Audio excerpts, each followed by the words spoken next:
عورت نے وطر کی نماز کیسے پڑھنی ہوتی ہے ابھی پریکٹیکل پڑھ کے دکھاتا ہوں، ایک بار سن لیجئے گا. اگر اسی طرح پڑھتے ہیں تو کمنٹ پہ بتا دیجئے گا، ورنہ کوئی کمی بیشی ہوگی تو انشاءاللہ دور ہو جائے گی. سب سے پہلے نیت کرنی ہے 3 رکعت وطر اللہ کی رضا کے لیے. اللہ اکبر کہنا ہے. عورت نے چادر کے اندر سے ہی کندھوں تک ہاتھ اٹھا کے اللہ اکبر کہنا ہے اور سینے کے درمیان میں چادر کے اندر سے ہاتھ باندھ دینے. سب سے پہلے سبحانک اللہ پڑھنی ہے. اس کے بعد اعوذ باللہ من الشیطان الرجیم بسم اللہ الرحمن الرحیم پڑھ کے الحمدللہ پڑھنی ہے.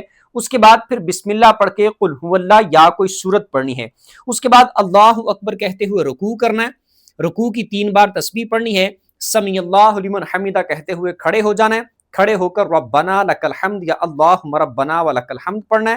اور اس کے بعد پھر اللہ اکبر کہتے ہوئے عورتوں نے اس طریقے سے کلوز ہو کے سمٹ کر سجدہ کرنا ہے.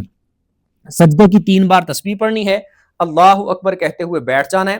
پھر اسی طریقے سے دوسرا سجدہ کرنا ہے اور پھر اس کے بعد دوسرے سجدے کی تسبیح پڑھنے کے بعد اللہ اکبر کہتے ہوئے دوسری رکعت کے لیے کھڑے ہو جانا ہے. دوسری رکعت کو سٹارٹ کرنا ہے بسم اللہ سے. اس کے بعد پڑھنی ہے الحمدللہ. پھر اس کے بعد بسم اللہ پڑھ کے قل هو اللہ یا کوئی سورت پڑھنی ہے. پھر سیم اسی طریقے سے رکوع اور سجدے کرنے ہیں اور پھر التحیات پر عورتوں نے بیٹھ جانا ہے دوسری رکعت کے دونوں سجدے کرنے کے بعد. التحیات پر بیٹھنا ہے. التحیات پڑھنی ہے. آگے درود اور دعا نہیں پڑھنی. اور اللہ اکبر کہتے ہوئے تیسری رکعت کے لیے کھڑے ہو جانا ہے.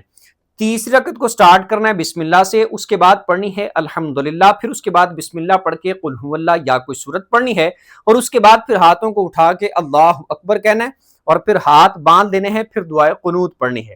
اس کے بعد پھر دعائے قنوت پڑھنے کے بعد سیم اسی طریقے سے رکوع اور سجدے کرنے ہیں اور دونوں سجدے کرنے کے بعد پھر التحیات پر بیٹھ جانا ہے. التحیات پڑھنی ہے، درود پڑھنا ہے، دعا پڑھنی ہے اور پھر سلام پھیر کے اپنے 3 وطروں کو پورا کر لینا ہے. کچھ سیکھنے کو ملا ہو کمنٹ میں بتا دیجیے گا اور ثواب کی نیت سے دوسروں کے ساتھ شیئر کر دیجیے گا.